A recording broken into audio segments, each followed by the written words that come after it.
জনাব হুমায়ুন কবির মহাশয় আপনাদের সামনে বক্তব্য উপস্থাপন করছেন।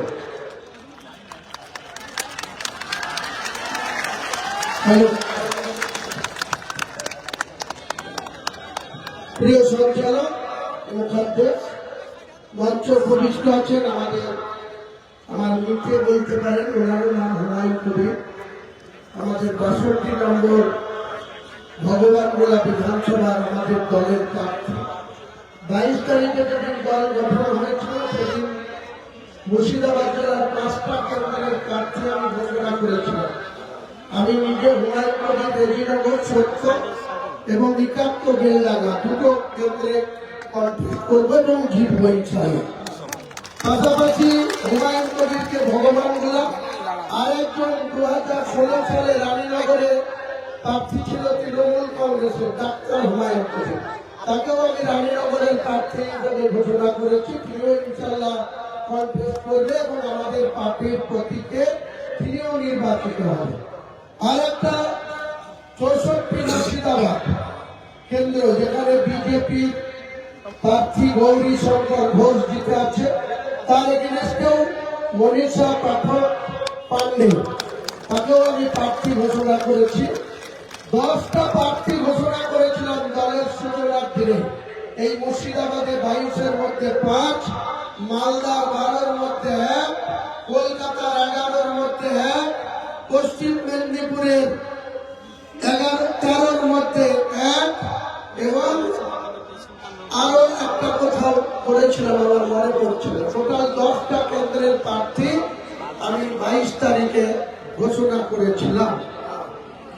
তো হরিয়ারপাড়ার আজকের যে মানুষের উপস্থিতি, আমি সবাইকে আমার দলের পক্ষ থেকে দলের রাজ্যের চেয়ারম্যান হিসেবে আপনাদের নতমস্তকে সালাম জানাই, কুর্নিশ জানাই, আদাব জানাই, নমস্কার জানাই। আমাদের 43 বছরের রাজনৈতিক জীবন আমি সেই 1982 সাল থেকে জাতীয় কংগ্রেস দিয়ে শুরু করেছিলাম। টানা 30 বছর সিপিএম এর শাসনকালে কখনো জ্যোতিবাবু মুখ্যমন্ত্রী, কখনো লাস্ট 10 বছর 11 বছর বুদ্ধদেব ভট্টাচার্য মুখ্যমন্ত্রী।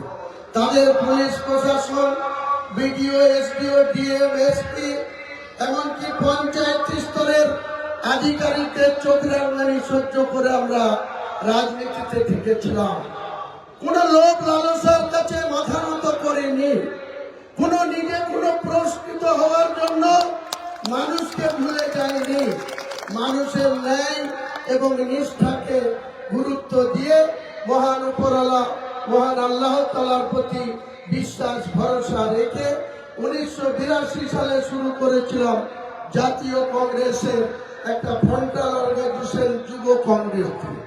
টানা বিভিন্ন পদে থেকে এই মুর্শিদাবাদের মাটিতে কখনো আমার নেতা ছিলেন প্রায়ত কাদির রাজা, অতীশ চন্দ্র সিনহা, কখনো জলঙ্গির দিকের বাড়ি আজিজুর রহমান সাহেব, ওই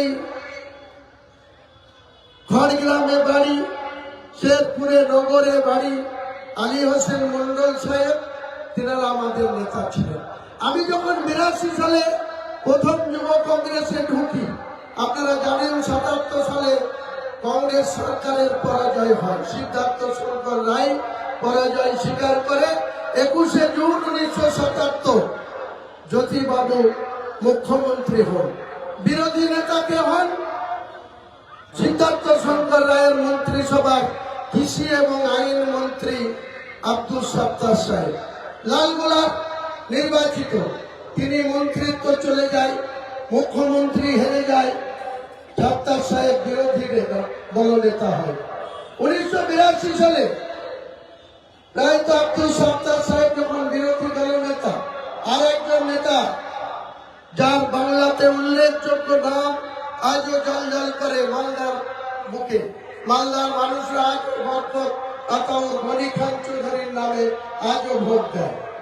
আমার মনে আছে 82 সালের 13ই আগস্ট আমাদের ওখানে একটা সাম্প্রদায়িক দাঙ্গা হয়েছিল।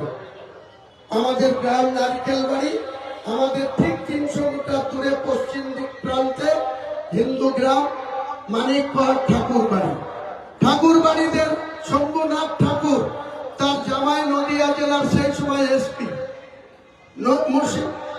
পশ্চিম Bangla director general of police, তার নাম ছিল রমেন ব্যানার্জি। যখন আমরা 13ই আগস্ট 1982 সালে, আমার বয়স মাত্র 20 বছর, আমার চাচাতো ভাই প্রয়াত গোলাম মোল্লা তিনি ছিলেন প্রধান। 77 সালে বামফ্রন্ট সরকার ক্ষমতায় আসলো।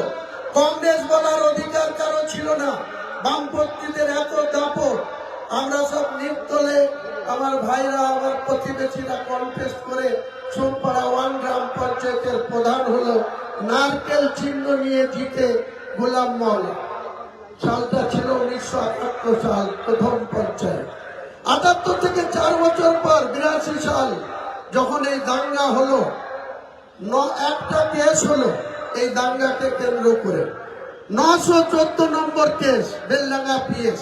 রঞ্জিত চক্রবর্তী বলে একজন ওসি ছিল বেলডাঙ্গা, তিনি 914 নম্বর কেস করলো। দাঙ্গা শুরু করলো কারা? এই হিন্দু সমাজের ষষ্ঠী দাস বলে একজন, বসির বলে একজনকে চান্ডুলা করে তুলে নিয়ে গিয়ে মারধর করলো। আছরের টাইম, রোজার টাইম, আমরা রোজা করে আছরের নামাজ পড়ে রাস্তায় এসে দেখছি আমাদের বসিরকে তুলে নিয়ে গিয়ে মানিকগড়ের ষষ্ঠী দাস তার ভাই গঙ্গা দাসরা মারধর করছে। আমরা সবাই তাকে উদ্ধার করলাম। আমরা যখন তাকে উদ্ধার করে রাস্তায় ফিরে আসলাম, আবার দেখছি 300-250 লোক লাঠি সোটা নিয়ে, তীর নিয়ে আমাদের দিকে ধেয়ে আসছে। আমরা প্রথমে প্রতিরোধ করার চেষ্টা করলাম। যখন আমার গায়ে তীর বাঁধলো, তখন আমরা অর্ডার দিলাম ঘিরে নাও। গোটা গ্রামকে ঘিরে নিয়েছিলাম, দোতলায় উঠতে বাধ্য করেছিলাম। দোতলা থেকে গুলি ছুটেছে, আমরা নিচে গিয়ে তাদের বাড়িতে বসে থেকেছি। নাম, তোকে উঠিয়ে নিয়ে যাও, এই হুমায়ুন কবির ছিল। কি হলো পরিণতি? বামফ্রন্টের পুলিশ 914 নম্বর কেস, বেলডাঙ্গা পিএস, রঞ্জিত চক্রবর্তী ওসি বেলডাঙ্গা, এক তরফা ভাবে অ্যারেস্ট করলো। প্রায় ওই এলাকা থেকে 700 জন মুসলিমকে অ্যারেস্ট করা হলো। হিন্দুরা অ্যারেস্ট হলো কত? মাত্র 37 জন। আমরা এলাম, নুরুল ইসলাম চৌধুরী তখন বেলডাঙ্গার বিধায়ক। 64 নম্বর এখন মুর্শিদাবাদ, তখন 64 নম্বরটা ছিল বেলডাঙ্গা। ওনার কাছে আসলাম, মেন রাস্তা দিয়ে আসতে পারলাম না, হিন্দু গ্রামের মাথার উপর দিয়ে আসতে পারলাম না। একটা 10 কিলোমিটার গ্রাম ঘুরে, লোকনাথপুর বলে একটা গ্রাম, সেখান দিয়ে NH-34 এসে বাস ধরে বেলডাঙ্গায় চৌধুরীর বাড়ি না। ছাত্র সাহেবকে চৌধুরী জানালো, ছাত্র সাহেব বলছে যদি ওখানে যেতে হয়, দাঙ্গা থামাতে হয়, তাহলে দেবু ব্যানার্জিকে নিয়ে যেতে হবে। দেবু ব্যানার্জি তখন কারামন্ত্রী, RSP দেবু ব্যানার্জি কারামন্ত্রী। 82 তিনি বড়ুয়া থেকে জিতে কারামন্ত্রী। ছাত্র সাহেবের সঙ্গে তুই সম্পর্ক ছিল। ছাত্র সাহেব তখন তো মোবাইলের কোনো যুগ ছিল না, ল্যান্ড ফোন। ছাত্র সাহেব ল্যান্ড ফোনে দেবু ব্যানার্জির সঙ্গে যোগাযোগ করে প্রায় 4 ঘন্টা পরে ছাত্র সাহেবদেরকে সঙ্গে নিয়ে, দেবু ব্যানার্জিদেরকে সঙ্গে নিয়ে সেই শক্তিপুরে যাওয়া হলো। দেখা যাচ্ছে SP মুর্শিদাবাদ DIG রমেন ব্যানার্জি রাত্রের মধ্যে চলে এসছে কলকাতা থেকে। তখন এই DIG কল্যাণী ছিল না, নদিয়া মুর্শিদাবাদের আলাদা DIG ছিল না, এটি লনয়েডার ছিল। তারা সব এসে একতরফা ভাবে মুসলমানদের 737 জনকে অ্যারেস্ট করে বহরমপুরে জেলে পুরল, আর 37 জন হিন্দু লোককে অ্যারেস্ট করলো। কত পক্ষপাতিত্ব এই মুর্শিদাবাদ জেলার প্রশাসন। আজকে মমতা বন্দ্যোপাধ্যায় 100টার ভিতরে 90টা 95টা মুসলমানদের ভোট পেয়ে তিনি ছোটা দপ্তরের মন্ত্রী, পুলিশ মন্ত্রী। মুর্শিদাবাদ জেলায় 72% মুসলমানের বাস, 27টা থানা, যাতে অনেক মুসলমান অফিসার আছে তাদের লাইনে পিছন সারিতে দাঁড় করিয়ে রাখছে। 27টা থানার মধ্যে 2টো মাত্র মুসলিম ওসি, একটা সাগরপাড়া, 5 আমচল্লি একটা থানা সদ্য 4-5 বছর আগে হয়েছে। সেখানে খুরশিদ আলম বলে একজন ওসি, আর এই পাশে নওদা আমার সালানের ওসি ছিল, সেই কাউসার হোসেন, সে ওসি। দেখুন কি অবিচার, কি পক্ষপাতিত্ব, আর কি মুসলমানদের যোগ্য অফিসার নাই?